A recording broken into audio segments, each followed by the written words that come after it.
Welcome to Kenton Teaches. Enjoy the video. In this video, I will explain how to start your Nissan Altima with a key, even if the key fob battery is dead. This guide will help you get going quickly and avoid being stranded. We'll cover the simple steps to bypass a non-responsive fob, ensuring you can always start your car without hassle.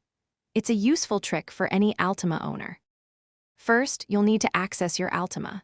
Your Nissan Intelligent Key Fob has a small, hidden mechanical key inside. To reveal it, simply slide the release tab on the back of the fob and then pull out the metal key.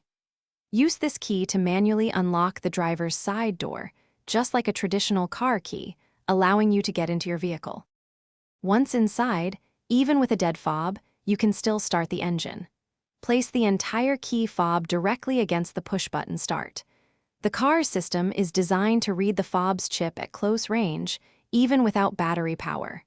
With the fob touching the button, press the brake pedal and then push the start button to ignite the engine.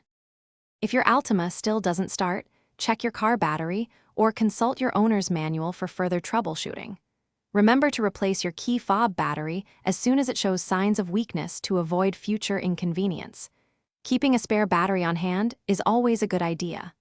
Also, be sure to check the description for a link to the new Kindle Paperwhite and other great deals. This simple trick can save you time and stress.